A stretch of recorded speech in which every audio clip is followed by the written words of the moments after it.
Bismillahirrahmanirrahim. Assalamualaikum warahmatullahi wabarakatuh. Alhamdulillah wa syukurillah wassalatu wassalamu ala rasulillah. Asyhadu an la ilaha illallah wahdahu la syarikalah wa asyhadu anna Muhammadan abduhu wa rasuluhu amma ba'du. Rabbi syrah li sadri wa yassir li amri wahlul 'uqdatam min lisani yafqahu qawli. Amin. Selamat pagi anak-anak Bapak kelas 4 SD 02 Kampung Pondok yang Bapak sayangi. Kembali seperti biasa kita bertemu kembali dalam pembelajaran PAI, Pendidikan Agama Islam, melalui video pembelajaran kali ini. Alhamdulillah, kali ini kita masih diberi kesempatan, kesehatan oleh Allah Subhanahu wa taala, dan sholawat dan salam kepada besar kita Nabi Muhammad sallallahu alaihi wasallam, manusia yang harus selalu kita tiru, kita teladani, kita idolakan. Dengan lapaskan Allahumma sholli ala sayyidina Muhammad wa ala ali sayyidina Muhammad. Semoga kita nanti mendapat syafaat dari beliau di yaumil mahsyar. Amin amin ya rabbal alamin. Baik anak Pak, hari ini kita akan mempelajari tentang kisah keteladanan Nabi Musa dan Nabi Harun alaihissalam. Kenapa dua nabi kita pelajari hari ini? Karena Nabi Musa dan Nabi Harun alaihissalam ini adalah teman seperjuangan dalam berdakwah, kakak beradik. Nabi Harun ini adalah kakak dari Nabi Musa alaihissalam, sama-sama berdakwah kepada Fir'aun laknatullah, seorang raja yang kejam, seorang raja yang sombong, seorang raja yang mengaku sebagai Tuhan. Bagaimana kisah selanjutnya? Inilah yang akan kita pelajari hari ini. Sebelum kita mempelajari kisah teladan atau apa saja yang dapat kita teladani dari Nabi Musa alaihissalam dan Nabi Harun alaihissalam, kita sedikit menguraikan tentang kisah siapa Nabi Musa alaihissalam atau riwayat dari Nabi Musa alaihissalam. Nabi Musa alaihissalam adalah seorang nabi, salah satu nabi dan rasul 25 yang wajib kita ketahui. Dia diutus oleh Allah Subhanahu wa taala kepada zaman atau kaum Bani Israel, kepada seorang raja waktu itu yang berkuasa bernama Raja Fir'aun. Raja Fir'aun adalah sang raja yang sangat kejam sekali. Saking kejamnya, Raja Fir'aun pernah mengeluarkan peraturan statement bahwa seorang bayi laki-laki atau setiap bayi laki-laki yang lahir akan dibunuh. Kenapa? Karena pengaruh dari mimpi Nabi Musa alaihissalam. Apa mimpi Nabi Musa? Karena nanti akan ada seseorang yang akan mengganggu, akan menghancurkan kerajaannya. Nah, begitu kata ahli nujum, karena ahli mimpi mengatakan, sehingga dia mengambil keputusan akan membunuh setiap bayi laki-laki yang baru lahir, termasuk ibu Nabi Musa saat itu sedang hamil yang bernama Yukabat. Jadi ibu Nabi Musa bernama Yukabat, sehingga saking takutnya ibu Nabi Musa, bersembunyilah ibu Nabi Musa, melahirkan secara sembunyi, sehingga diberi ilham oleh Allah agar anaknya dihanyutkan ke sungai Nil, agar tidak dibunuh oleh Raja Fir'aun. Nah, singkat cerita anak bapak semuanya, sehingga ditemukanlah Musa oleh Siti Asia, istri Fir'aun, dan dibawa ke istana. Lalu Nabi Musa kecil, bayi Musa tidak mau menyusui, sehingga disuruh para ibu-ibu untuk menyusui. Nabi Musa tidak ada yang mau, maka disuruhlah Yukabat. Nah, saat Yukabat menyusui Musa, saat itulah dia Musa. Sehingga dimintalah Siti Aisyah istri Fir'aun untuk tinggal di istana ibu dan Nabi Musa ini. Saat itulah Nabi Musa diasuh dan disusui oleh ibunya sendiri di lingkungan istana, walaupun tanpa sepengetahuan Raja Fir'aun. Nah, anak bapak yang bapak sayangi, nah apa saja kisah teladan yang perlu kita teladani dari Nabi Musa alaihissalam dan Nabi Harun? Pertama, Nabi Musa itu suka menolong anak bapak. Apa buktinya Nabi Musa alaihissalam itu suka menolong? Nah, pada suatu hari Nabi Musa diberitahu dia akan dibunuh oleh Fir'aun dan bala tenteranya. Karena mengancam nyawa Fir'aun,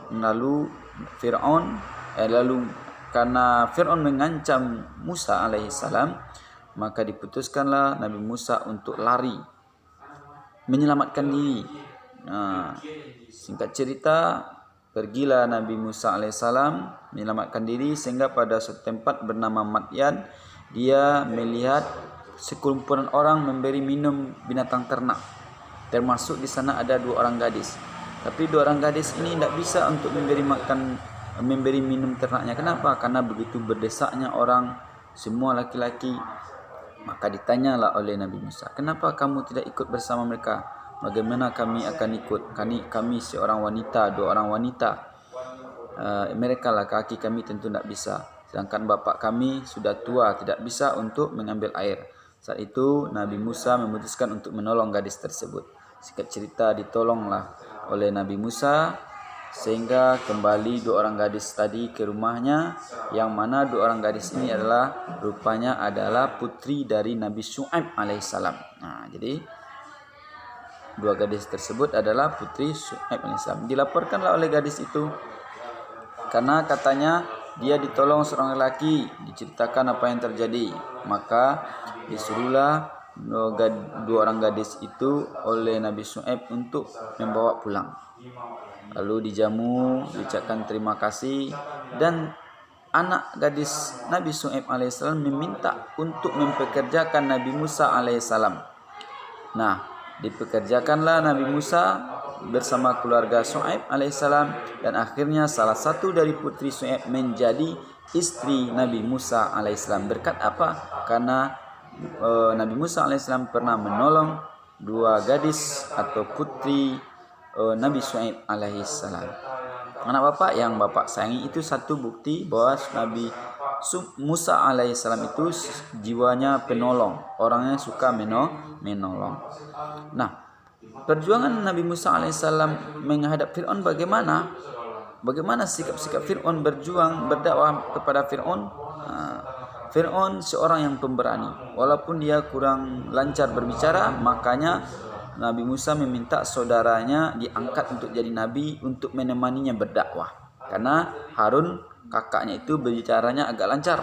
Makanya saat itu sesuai permintaan Nabi Musa alaihissalam, diangkatlah saudaranya Harun menjadi nabi. Makanya salah satu 25 nabi dan rasul itu juga termasuk Harun, kakak dari Nabi Musa alaihissalam. Nah, kisah selanjutnya, lalu Musa dan Harun berdakwah kepada Fir'aun. Disampaikan oleh Nabi Musa agar kembali kepada jalan yang benar, agar kembali dari jalan kesesatan, agar jangan sombong, sembahlah Allah Subhanahu wa taala. Dan apa tanggapan Fir'aun?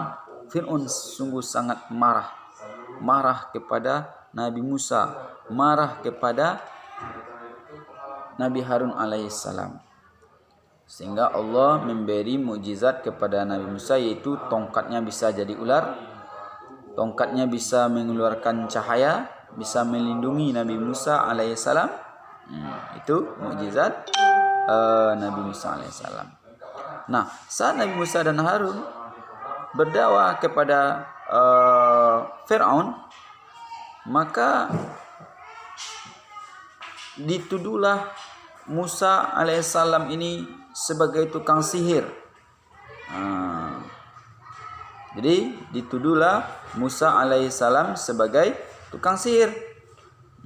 Namun Nabi Musa tetap berdakwah dengan baik, mengatakan, Musa, saya bukan tukang sihir, saya adalah utusan Allah Subhanahu wa taala. Namun Fir'aun tetap tak mau percaya. Dituduhlah Musa sebagai tukang sihir, maka Musa pun meladeni. Kalau itu saya sebagai tukang sihir, kalian anggap tukang sihir, maka mana tukang sihir kalian? Mari kita beradu ilmu, kata Nabi Musa alaihissalam pada suatu hari.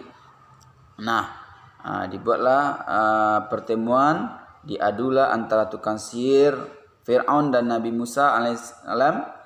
yang pada akhirnya semua tukang sihir Fir'aun itu kalah. Semua ular-ular tukang sihir Fir'aun dimakan oleh ular besar. Tongkat Nabi Musa yang menjadi ular dimakan semua ular-ular, karena tongkat Nabi Musa yang menjadi ular itu lebih besar dari ular-ular tukang sihir Fir'aun. Saat itulah mereka tukang sihir Fir'aun merasa kalah.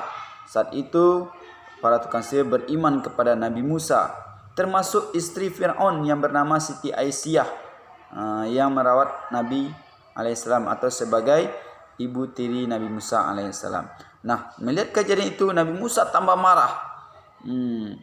Mereka makin mengancam orang yang beriman, mengancam Nabi Musa alaihissalam, sehingga Nabi Musa dan orang beriman diancam akan dibunuh, orang beriman akan dibunuh.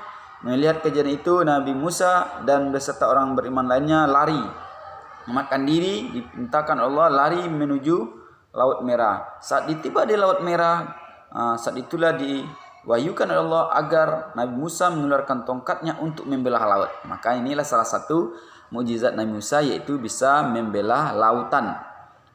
Terbelahlah lautan menjadi dua. Hadirlah seolah menjadi jembatan bagi Nabi Musa alaihissalam dan teman-temannya dan orang beriman lain. Lewat Nabi Musa sehingga sampai ke seberang. Bala tentara Fir'aun juga datang beserta rombongan Fir'aun. Fir'aun dan bala tentaranya juga datang dan menyeberang ke Laut Merah. Pas rombongan Fir'aun tiba di tengah-tengah, Musa dan orang beriman lain telah sampai di ujung, maka bertautlah Laut Merah.